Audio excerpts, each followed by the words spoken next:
ओम शांति। 17 मार्च 2022 की साकार मुरली से होमवर्क।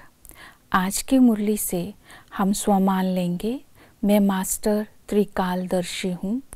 त्रिकालदर्शी अर्थात दिव्य बुद्धि के द्वारा सर्व खजानों से संपन्न और अचल अडोल स्थिति। इसके लिए विजन बनाएंगे। त्रिकालदर्शी स्थिति के आसन पर स्थित होकर बीज रूप बाप से शक्ति लेते हुए संकल्प रूपी बीज में और वाणी रूपी पत्तों में परमात्म शक्ति भरती जा रही है। और मैं आत्मा, जो भी आत्मा मेरे संपर्क में आती है, उन्हें परमात्म शक्ति का अनुभव करा रही हूँ। इसी तरह त्रिकालदर्शी स्थिति में स्थित होकर मैं हर आत्मा के साथ संस्कारों का रास करते हुए निर्विघ्न और अचल अडोल बनती जा रही हूँ। इसी तरह सेवा करते समय भी इस बात को ध्यान में रखेंगे, ये ड्रामा में जो कुछ हो रहा है नथिंग न्यू। ये पाठ पक्का होगा तो किसी के साथ भी हिसाब किताब नहीं बनेगा। निर्विघ्न रहेंगे, अचल अडोल रहेंगे।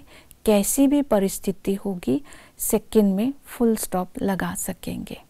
आज की मुरली से धारणा के लिए आज हम पॉइंट लेंगे। बाबा हमें ज्ञान, राजयोग और ज्ञान सिखाकर पूरा वर्षा देने के लिए आए हैं। अर्थात बाबा से हमने वर्षा लेने के लायक बनना है। तो लायक बनने के लिए आज हम दो बातों पर अटेंशन देंगे कि संगम युग पर ही जीवन मुक्ति का अनुभव करना है और निराकारी स्थिति के द्वारा सेवा करके अन्य आत्माओं को भी जीवन मुक्ति का अनुभव कराना है। राजयोग और ज्ञान, ये दो बातें आज बाबा हमें समझा रहे हैं।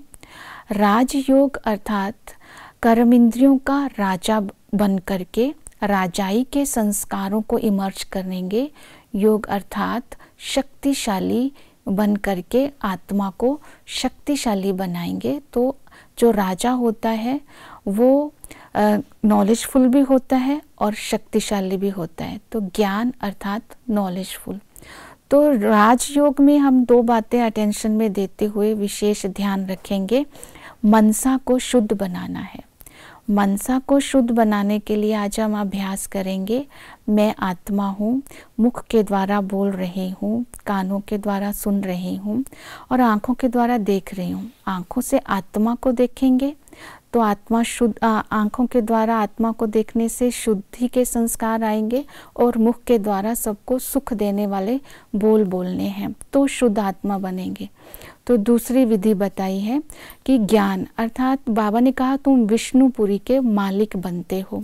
तो ज्ञान में हमें बाबा ने त्रिकालदर्शी बनने का जो दिया है नेत्र, त्रिकालदर्शी की स्थिति में स्थित होकर के हम हर कर्म श्रेष्ठ करेंगे। और जब हम विष्णुपुरी को याद करते हैं तो दैवी गुण हमारे अपने आप इमर्ज हो जाते हैं। तो दैवी गुणों की जब धारणा होती है तब हम दूसरों को सुख देते हैं। तो सुख देने के संस्कार अभी से अपने अंदर धारण करने हैं। ये दैवी गुणों की धारणा तब होगी जब अपने अंदर धैर्यता होगी और निश्चय होगा। जितना धैर्यता और निश्चय होती जाएगी, दैवी गुण हमारे अंदर धारण होते जाएंगे, तब हमारा चेहरा भी हर्षित रहेगा। तो ये सारे संस्कार राजयोग और ज्ञान के द्वारा हमारे अंदर आते हैं। दूसरी विधि बताई, निरअहंकारी बनकर के सेवा करनी है।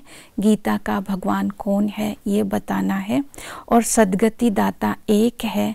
84 जन्म कैसे होते हैं, ड्रामा का राज। तो ये सारे राज ज्ञान समझाते समय बहुत बहादुरी चाहिए।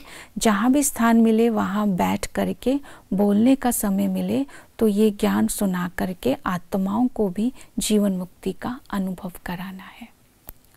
ओम शांति।